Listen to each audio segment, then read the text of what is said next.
ආයුබෝවන් ඔයාට ව්‍යාපාරික දැනුම ව්‍යාපාර කළමනාකරණ දැනුම ආයෝජන දැනුම ගෙනල්ලා දෙන නාලිකා විදියට අද අපි අවධානය යොමු කරන්න යන්නේ අපනයන ආදායමේ ඇතිවෙච්ච මේ කැපී පෙනෙන වර්ධනය සම්බන්ධයෙන්. විශේෂයෙන්ම 2026 වසර අපි ගත්තොත් ආරම්භයේදී ශ්‍රී ලංකාවේ අපනයන අංශය තියෙනවානේ. ඒක පසුගිය වසරට සාපේක්ෂව ගත්තොත් 13.71ක වර්ධනයක් වාර්තා කරමින් විදේශ වෙළඳ ශේෂ්ත්‍රයේ නව පිබිදීමක් පෙන්눔 කරන බවක් තමයි අපිට කියන්න තියෙන්නේ. ශ්‍රී ලංකා රේගුව සංඛ්‍යාලේඛන හා මැණික්කා ස්වර්ණාභරණ khනිජ තෙල් නිෂ්පාදනය සහ සේවා අපනයන පිළිබඳ ඇස්තමේදුගත දත්ත අනුව මුළු අපනයන ආදායම ඇමරිකානු ඩොලර් මිලියන 1532.6ක් දක්වා ඉහළ ගිහිලා තියෙනවා. මේ පිළිබඳ අදහස් දක්වමින් ලංකා අපනයන සංවර්ධන මණ්ඩලය කියන්නේ EDB එකේ සභාපති සහ ප්‍රධාන විධායක නිලධාරී මංගල විජේසිංහ මහත්තයා ප්‍රකාශ කරන්නේ 2026 ජනවාරි මාසයේදී වාර්තා වූ මෙම ආදායම වාර්ෂික අපනයන ඉලක්ක සපුරා ගැනීම සඳහා වූ යහපත් ආරම්භයක් විදිහට තමයි ඔහු දකින්නේ. මොකද ඔහුත් යම් කියන්නේ අපනයන සංවර්ධන අධිකාරියොත් යම් ඉවෙන්ට් කරනවා. ඉතින් අපි දන්නවා ඒවට ඔවුන් මේක ප්‍රවර්ධනය කරන්න සැහැණ මහන්සියක් දරන ආයතනයක් තමයි EDB එක කියලා කියන්නේ. ජාත්‍යන්තර වෙළඳපළ ක්‍රමයෙන් යථා තත්ත්වයට පත්වීම අඛණ්ඩ කාර්මික ධාරිතාවය සහ උපාමාර්ගික අපනයන සංවර්ධන මුලපිරීම මගින් රටේ අපනයනාංශයේ වර්ධනය වන තරකාරීත්වය මගින් මනාව පැහැදිලි වීමක්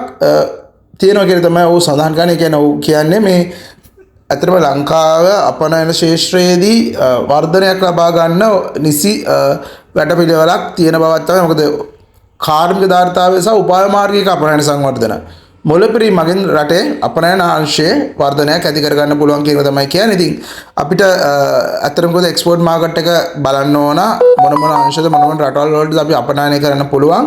ඒ වගේම අපේ ව්‍යවසායකත්වය අයව දියුණු කරන්න ඕනේ. ඒගොල්ලන්ට උපදෙස් ලබා දෙන්න ඕනේ. අලුත් ව්‍යවසායකයෝ අපනයනය සඳහා අපි විසින්න ඕනේ. ඒගොල්ලන් වගේ අයට මේ දේ වැදගත් වෙනවා.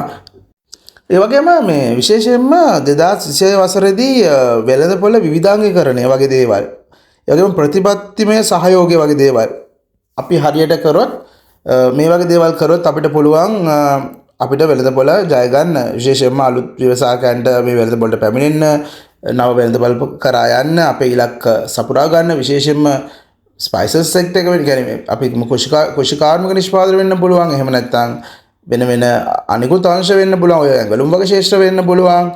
අපිට සේවාපනයනය වෙන්න පුළුවන්. මේ හැම ශේෂ්ත්‍රකෙම විශේෂ අපිට ප්‍රවර්ධනයක් නැත්නම් සුබවාදී දෙයක් බලාපොරොත්තු වෙන්න පුළුවන්. මොකද රටේ ප්‍රතිපත්තිත් ඒ අපනයන සංවර්ධනය සඳහා සැකසෙනකොට ඒ සම්බන්ධයෙන් අපිට ඔපචුනිටිස් එන්න පුළුවන්. ඉතින් විශේෂයෙන්ම මම මෙතනදී පොඩ්ඩක් මතක් කරන්න කැමතියි අපේ import export documentation නැත්නම් අපේ import export procedure කියන කෝස් එක ගැන ඔයාට ඒ සම්බන්ධයෙන් දැනුමක් ගන්න අවශ්‍ය නම් ඔයාට අපේ කෝස් එකට මේ තීරිය දැක්කේ WhatsApp නම්බරයට සම්බන්ධ වෙන්න පුළුවන්.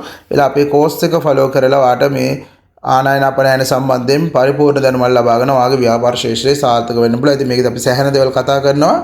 විශේෂයෙන්ම ඔයාට මේ A to Z අපි කතා කරනවා. විශේෂයෙන්ම ප්‍රධාන දේවල් කිව්වොත් මූලිකම ටර්ම්ස් ටික අපි කතා කරනවා. ඉන්කෝ ටර්ම්ස් වෙන්න පුළුවන්, ෆ්‍රේට් එක වෙන්න පුළුවන්, ඉන්ෂුරන්ස් එක වෙන්න පුළුවන්. එතකොට පේමන්ට් ටර්ම්ස් වෙන්න පුළුවන්. එතකොට ඔයාට පර්ෆෝම් එකක් හදාගන්න විදිය, HS කෝඩ් එකක් බලකාගෙන විදිය, ප්‍රොඩක්ට් එක ගේන විදිය, ඩියුටි කැල්කියුලේට් කරලා කොස්ටිං කරගෙන තමන්ගේ ප්‍රොඩක්ට් එක කොච්චර ඉන්වෙස්ට්මන්ට් එකක් යනවද, ලාභය කීයද, මේ සියලු දේ කැල්කියුලේට් කරගන්න පුළුවන්. අපි විශේෂයෙන්ම මේ දේ සම්බන්ධව පොඩි මතක් කිරීමක් කරනවා. ඉතින් අපේ අලුත්ම තොරතුරු දාගන්න අපේ සෝෂල් මීඩියා ෆලෝ කරලා තියාගන්නත් කියලා මේ වෙලාවේ පොඩ්ඩක් මතක් කරනවා. අලුත්ම තොරතුරු එක්ක අපි හැම වෙලාවෙම ඔයගොල්ලන්ව යාවත් කාලේ කරනවා. Be smart, think strategically. Thank you.